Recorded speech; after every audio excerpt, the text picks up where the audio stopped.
that her daughter was in the car. Ms. Alunga confirmed to the dispatcher a total of 6 times that her daughter was in the car. It's important to note that Ms. Alunga speaks very good English, albeit with an accent, but she is easy to understand. At 6:24 a.m., the stolen vehicle was located approximately 8 blocks away, abandoned and with no signs of blessing. An Amber Alert was issued, followed by a mobilization of local, state, and federal law enforcement resources on a scale not seen in my 30 years in the Quad Cities. We had upwards of 120 law enforcement officers working hundreds of man-hours, joined by countless concerned citizens from around the area who walked block by block in cold temperatures, drove around in vehicles, and shared information through social media. We considered every possibility that she had been transferred to another stolen car, that she had gotten out of the stolen car and was now lost, or the nightmare scenario that she had been abducted by someone else.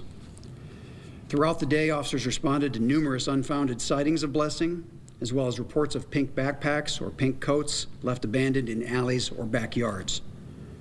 Numerous calls for service were put on hold, as all resources were diverted to this emergency. At 2:53 p.m., close to 9 hours of going house to house, passing out pictures and searching neighborhoods using drones with thermal imaging, Blessing suddenly showed up at the back door to her residence, unharmed, showing no signs of distress or even of having been out in the cold temperatures. EMS personnel were dispatched to assess any immediate concerns, and Blessing was transported to the hospital for an evaluation. Obviously, questions arose immediately, and despite the relief we all felt at her safe return, our investigators then had to begin working to answer the question, where was Blessing during those 9 hours? But getting answers had to be done delicately, as our victim was only 4 years old and reportedly just suffered through a very traumatic event. Unfortunately, Blessing could not provide us with an explanation as to where she had been. During the course of the investigation, we learned that Blessing had, in fact, been inside her own residence the entire time, her identity hidden from officers by her mother. From the moment the 911 call was made, our officers were lied to, with the only thing being true was that the car had been stolen after she left it running. Now, I want to be clear that this is not just a big misunderstanding.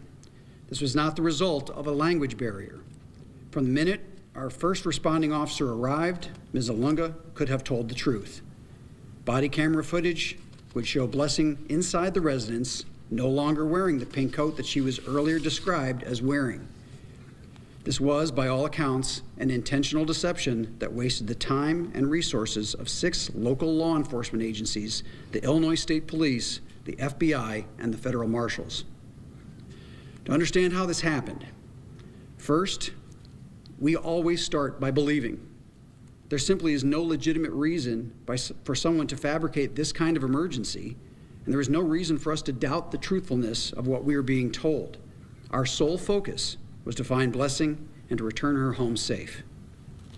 Ms. Alunga could not provide us with a picture of her missing child.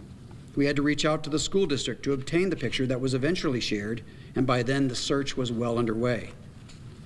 Ms. Alunga made every effort to hide Blessing from us. She initially refused to allow us to search the house for Blessing, and she falsely claimed that Blessing was a different daughter named Baraka.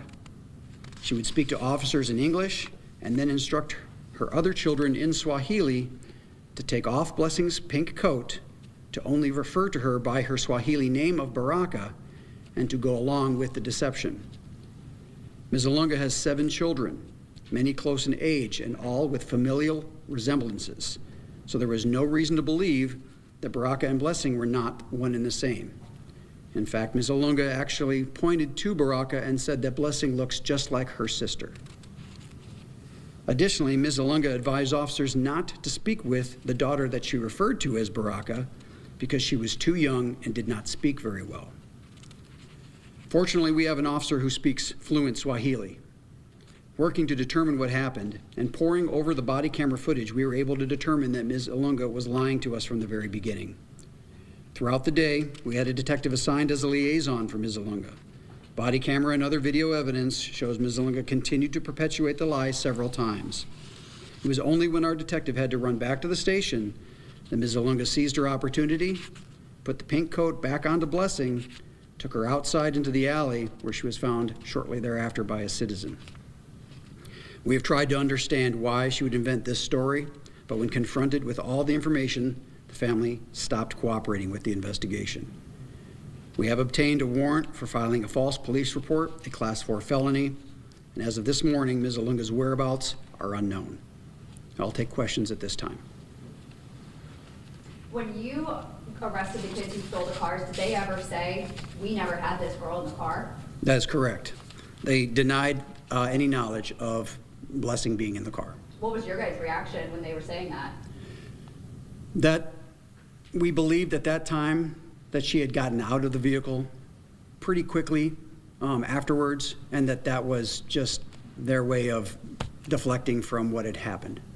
What about those kidnapping charges? Are those being dropped against that 16-year-old? Yes, we now the driver, the juvenile driver that we identified as stealing that car is still being held on those charges, but yes, that's correct. You don't know where Mom is, but are the children safe? Unfortunately, we believe the whole family has left. When did they leave? I couldn't tell you exactly. When was the last time you had contact with the family? It would have to be couple days ago. It was a couple days ago. Yeah. Did you have any inkling and a motive on this at all? We've ran some theories around maybe that perhaps that she felt that if she had reported that her child was in the car that we would find the vehicle faster. But it was less than 20 minutes later the vehicle was located. And just even at the 911 call indicating that the child was in the car numerous times. That's the only thing we can think of that's plausible at this point, but since they won't give us a statement, I think only they are going to be able to answer that question. Can you help me? I just want to make sure we're understanding this right. She was in the house the whole time, and investigators saw her in the house but didn't recognize her as Blessing? Is that it? Yeah, you have to understand that we had one printed picture from an ID of her. And the entire time, Mom was directing us not to speak with her, and that, yes, they all look very similar because they're all siblings, they're all very close in age. Really, there was no point in sitting there and trying to say that daughter obviously was Blessing, simply because why would we take that posture with a mom in this emergency? So I was with the mom and one of the aunts a lot through the day, and they were distraught. Do you have any reason to believe that during the course of the investigation, during that day, that you were being deceived by the victim? No, only until Blessing showed up, just remarkably unharmed and warm, that's when we really started getting suspicious as to what happened. Our detectives worked immediately to answer the question, where had she been? We considered that she actually had been possibly inside another residence, maybe even another immigrant family that had taken her on, and just to keep her safe for a little while. We were trying to consider every possible solution on that. But throughout the day, yeah, we watched body camera, very distraught. Everybody, from the moment we talked to her, very believable. Who was with those kids during the day when this mom was out searching and the rest of the family was? Was there another relative who was kind of watching those kids? I believe Dad did show up later on, close to noon. Again, Dad did not be forthcoming in any information. It was just a few hours, I believe, so we don't have any charges for him at this time, and he hasn't provided us a statement either. Mom have any priors? No, I don't believe so. We don't have any real contact with Mom on this. There was two women that one of our reporters spoke to, I think, the day after she was found, and they had said that they were the ones who found her. Do you think that they knew that she had been home the entire time, or were there other people, friends and family, who truly thought she was missing? No, I think the entire neighborhood truly thought she was missing. The folks that did find her were in the area at the time, so there were so many citizens that were combing the backyards and the neighborhood. It was only a matter of minutes that she was outside, and then suddenly someone came upon her.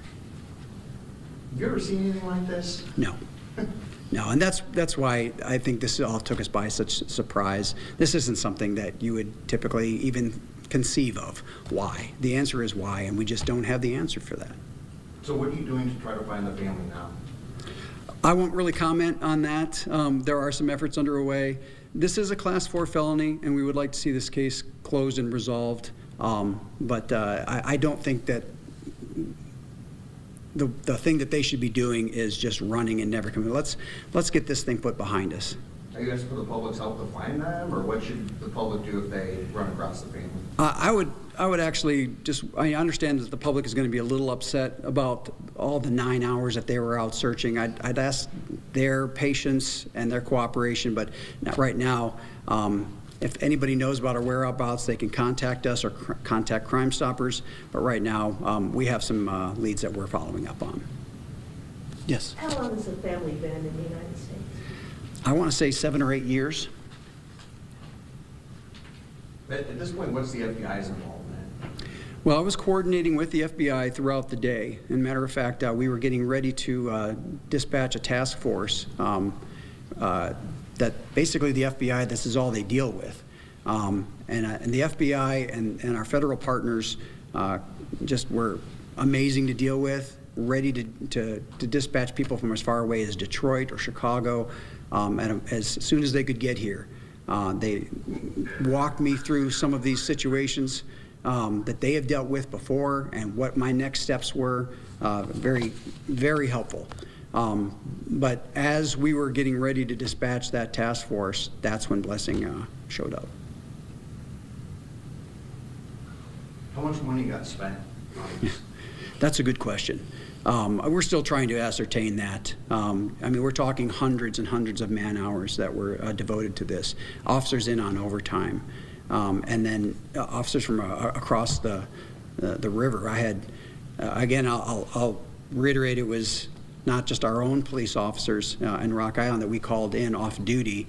We had Moline, East Moline, Rock Island County Sheriff's Office. We had Milan, we had Davenport, Illinois State Police. There probably were some other local agencies that arrived as well that just, when I called, everybody showed up. So I couldn't be more appreciative of their efforts, and I think it actually goes a long way to say this is what the law enforcement community is capable of in the Quad Cities. At the same time, that partnership with the community, we all came together and did what needed to be done.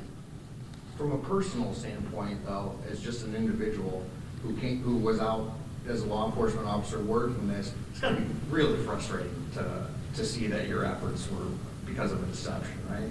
It is. It's very frustrating. Especially if I could answer the question why. You know, why do we have to all go through this throughout the whole day? It was just, it was emotionally exhausting. I will say that the moment she was found, it was just such a collective sigh of relief. There were some that just felt like this took years off their life. We were all thinking the worst. We were all thinking of Berasia Terrell. That's what everyone was mobilizing for, saying that this wasn't going to happen again in our community.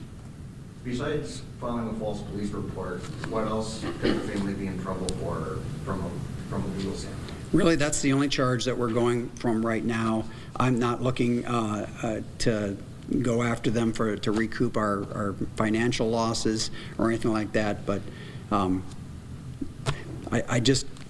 would like this thing to be resolved. I ask the community that if anybody knows where the family is, that this will be handled very quickly, and in the state of Illinois, she's not going to spend time in jail on this, so we'll process her, get her done, and give her a court date. Is that a misdemeanor? It's a Class 4 felony. Class 4 felony, okay. Chief, do you see any sort of long-term threat here? Everybody was had, you know, some people are going to feel burned about this. When something happens next time, will the community still respond, do you think? I think so. I think when we ask for that kind of help, everybody gets to work.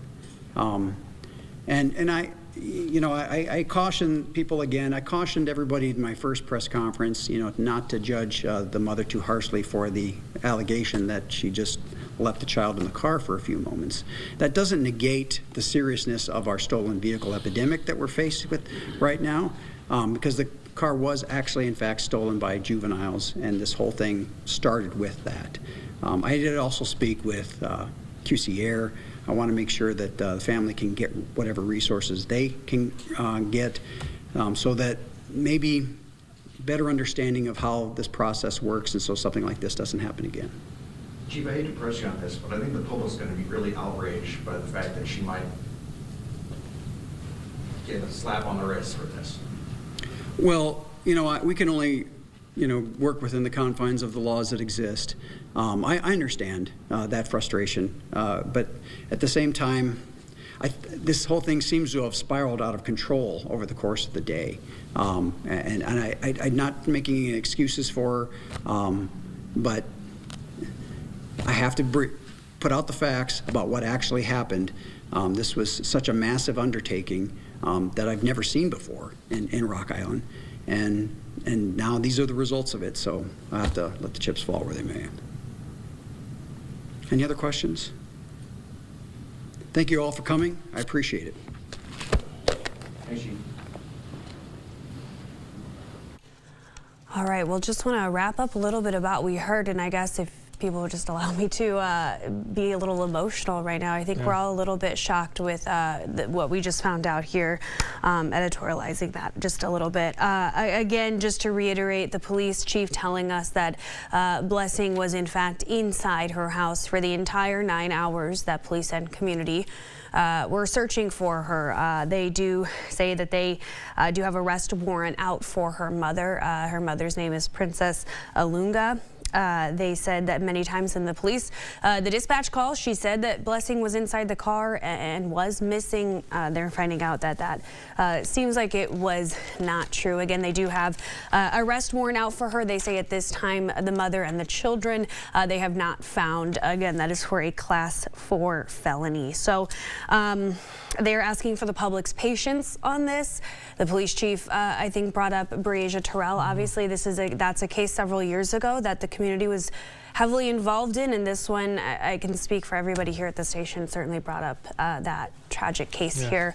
So a lot developing. Of course, we're going to continue to follow this throughout the day, but definitely I think a little bit of a shock there. Excuse me, I'm just a little bit surprised here. Yeah, and if anybody knows where she and the family might be, contact Rock Island Police.